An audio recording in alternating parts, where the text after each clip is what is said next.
Hello everyone, my name is Riddhi.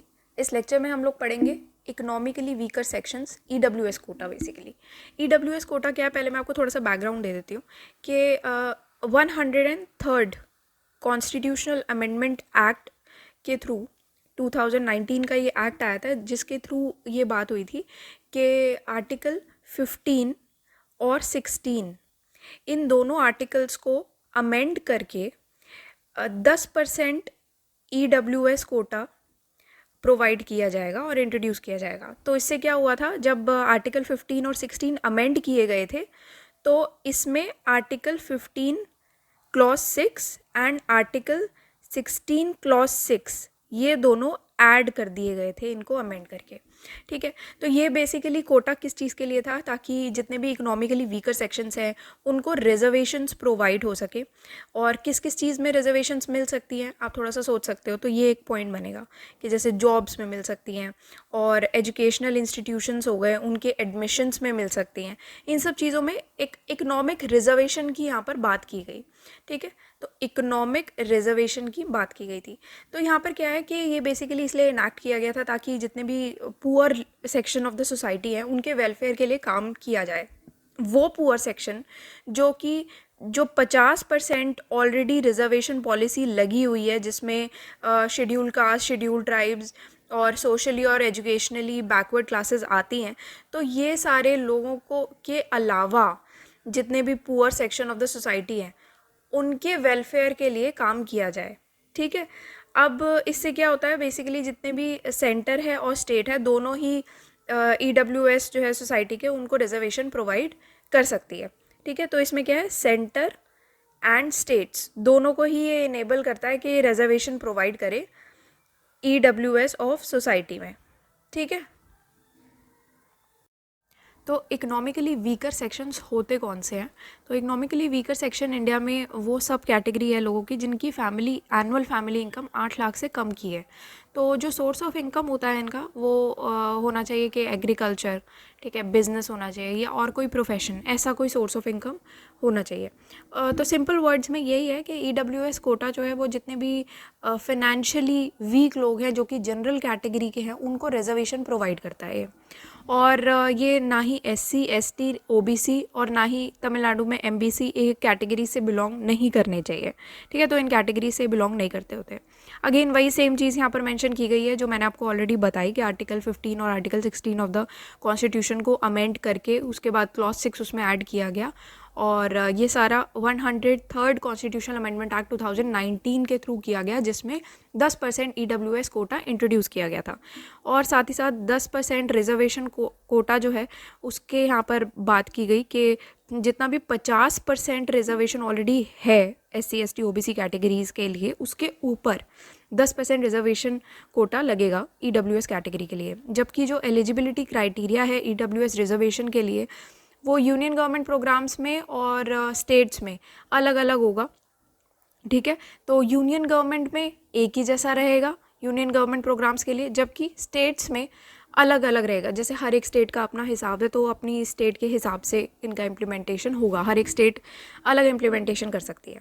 News में इसीलिए था क्योंकि सुप्रीम कोर्ट ने 103rd कॉन्स्टिट्यूशनल अमेंडमेंट एक्ट की जो वैलिडिटी है उसको अपहेल्ड किया, और schedule caste, schedule tribe, socially या educationally backward classes, other backward classes को पुअरेस्ट ऑफ द पुअर में से एक्सक्लूड करते हुए, ठीक है, और इसके स्कोप के एम्बिट में ये लिया गया था। ठीक है, और आसाम गवर्नमेंट ने ये कहा था कि अभी जो 10% कोटा जो इंट्रोड्यूस हुआ है इकोनॉमिकली वीकर सेक्शंस के लिए, उसको हम स्टेट गवर्नमेंट जॉब्स में अभी के लिए होल्ड पर रखेंगे।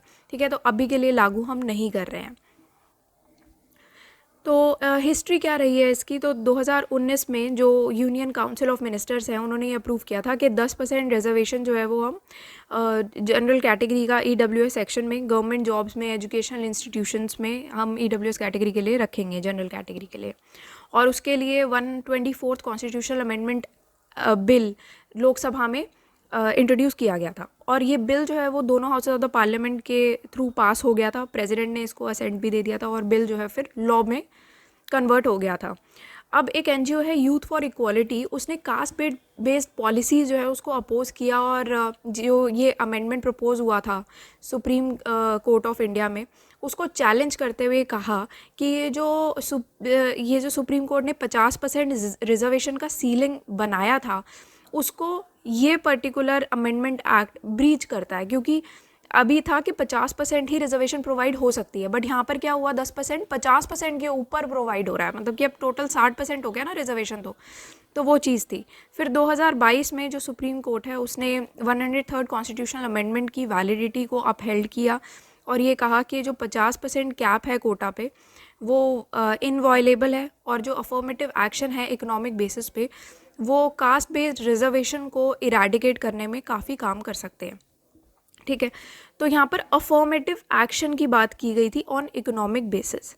ठीक है, 50% कैप जो है कोटा पे वो affirmative action on economic basis ये कास्ट बेस्ड रिजर्वेशन को इरेडिकेट कर सकता है। और ये जो कॉन्स्टिट्यूशनल अमेंडमेंट है उसने ये टोटल रिजर्वेशन को पुश किया था सेंट्रल इंस्टीट्यूशंस में टू 59.50%। ठीक है, तो अब टोटल जो रिजर्वेशन हुआ ये कॉन्स्टिट्यूशनल अमेंडमेंट एक्ट में इतना हो गया सेंट्रल इंस्टीट्यूशंस में। अब इसमें कुछ लोगों ने कुछ पर्सपेक्टिव दिया है, तो उसमें से एक पर्सपेक्टिव ये है कि जस्टिस रविंद्र भट्ट जो है, जो कि सुप्रीम कोर्ट के 5 जज बेंच के एक मेंबर हैं, या उन्होंने 103rd कॉन्स्टिट्यूशनल अमेंडमेंट एक्ट को अपहोल्ड करते हुए ये कहा है कि जो सोशली और हिस्टोरिकली डिसएडवांटेज क्लासेस हैं उनको जानबूझ के आप कह सकते हो कि एक्सक्लूड किया गया था। और कैसे एक्सक्लूड किया गया कि आपने इकोनॉमिकली वीकर सेक्शन के लिए रिजर्वेशन प्रोवाइड कर दिया, इंट्रोड्यूस कर दिया, तो आपने जानबूझ के सोशली और हिस्टोरिकली डिसएडवांटेज क्लासेस को उससे हटा दिया। ठीक है, अब सिग्निफिकेंस क्या है ईडब्ल्यूएस कोटा का? तो जो कोटा है उसको इम्पॉर्टेंस दी गई किस चीज़ के लिए कि रिजर्वेशन जो है वो कास्ट बेस्ड आइडेंटिटीज़ के बियॉन्ड जाके यहाँ पर प्रोवाइड की गई हैं, और इकोनॉमिकली वीकर और economically vulnerable sections of the people को प्रोटेक्शन प्रोवाइड की गई है। तो यहाँ पर ये बहुत अच्छी बात हुई है कि रिजर्वेशन जो है वो कास्ट आइडेंटिटीज़ के बियॉन्ड जाके प्रोवाइड की गई हैं, और इसने अफर्मेटिव एक्शन का जो लॉजिक है इंडिया में उसको भी एक्सपैंड किया है। सिंस इंडिपेंडेंस के टाइम से ही रिजर्वेशन पॉलिसी जो है वो सिर्फ हिस्टोरिकली मार्जिनलाइज जो कास्ट बेस्ड कम्युनिटीज़ रही हैं सिर्फ उन्हीं को ही प्रोटेक्शन प्रोवाइड करता आ रहा है, ताकि जितने भी वल्नरेबल कास्ट ग्रुप्स हैं उनको एक्सप्लॉयटेशन मिटिगेट कर पाए, बस इसके अलावा तो कुछ नहीं था। अब रिजर्वेशन जो है उसको इंडियन स्टेट के वेलफेयरिज्म के लिए माना जाता है कि वेलफेयर प्रोवाइड करेगा, ताकि जितनी भी प्रेजेंट प्रॉब्लम्स हैं पॉवर्टी की, इकोनॉमिक डेप्रिवेशन, अनएम्प्लॉयमेंट की, इसको एड्रेस किया जाए। ठीक है, अब इससे क्या होगा, इससे बेसिकली जितने भी अलग अलग टाइप्स की इनइक्वालिटीज़ हैं तो उसका रिडक्शन होगा, इनइक्वालिटीज़ कम होनी शुरू होंगी, चाहे वो सोशल इनइक्वालिटीज़ हो या फिर एजुकेशन में इनइक्वालिटीज़ हो, चाहे वो इकोनॉमिक इनइक्वालिटीज़ हो। तो ये सारी इनइक्वालिटीज़ भी कम होती जाएंगी अगर आप वेलफेयरिज्म का मॉडल अपनाओगे और रिजर्वेशन के थ्रू आप पॉवर्टी, इकोनॉमिक डिप्रिवेशन, अनएम्प्लॉयमेंट जैसी प्रॉब्लम्स को एड्रेस करोगे। इनइक्वालिटी ख़त्म होती है, बट इस ईडब्ल्यूएस कोटा के सिस्टम में कुछ क्रिटिसिज्म भी आते हैं। सबसे पहला क्रिटिसिज्म ये है कि ये जल्दबाजी में पास किया गया एक लॉ है, क्योंकि जो 124th अमेंडमेंट बिल है 2019 का, ये अचानक से इंट्रोड्यूस किया गया था 2019 8 जनवरी को, और दोनों हाउसेज ऑफ द पार्लियामेंट में ये 48 घंटे के अंदर अंदर ही पास कर दिया गया था, और अगले दिन ही इसको प्रेसिडेंशियल अप्रूवल में मिल गया था। तो ये क्या बहुत जल्दबाजी में लिया गया डिसीजन है एक। फिर नेक्स्ट है कि रॉन्ग और अनवेरीफाइड प्रीमाइस बेस्ड अमेंडमेंट। देखो, गवर्नमेंट जो है उसके पास कोई डेटा तो है नहीं ये प्रूव करने के लिए कि अपर कास्ट इंडिविजुअल्स कौन से हैं या ऐसे इंडिविजुअल्स कौन से हैं जिसकी जो एनुअल इनकम है वो 8 लाख से कम भी है।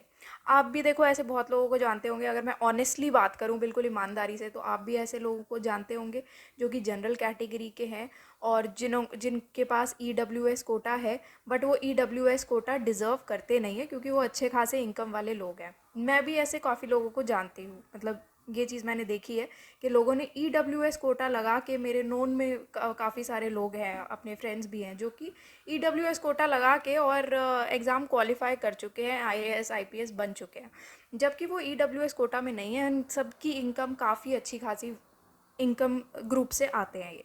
ठीक है, तो इनफैक्ट हम लोगों से या मिडिल क्लास लोगों से, हम सब लोगों से ज़्यादा ही अर्न करने वाले लोग हैं ये, बट स्टिल इनके पास ईडब्ल्यूएस कोटा है। तो इसी वजह से गवर्नमेंट के पास अभी कोई डेटा तो है नहीं है प्रूव करने के लिए कि अपर कास्ट इंडिविजुअल्स कौन से हैं, या ऐसे कौन से लोग हैं जिनकी 8 लाख से कम की एनुअल इनकम है, ठीक है, जिनको अडिक्वेटली रिप्रेजेंट नहीं किया गया गवर्नमेंट जॉब्स में या हायर एजुकेशनल इंस्टीट्यूशंस में, है ना। तो ये कुछ वेरीफाइड डेटा नहीं है, तो ये अनवेरीफाइड प्रेमाइज बेस्ड अमेंडमेंट है, तो इसको रॉन्ग या फिर unverified premise based amendment. Next है, इट ब्रीचेस रिजर्वेशन कैप।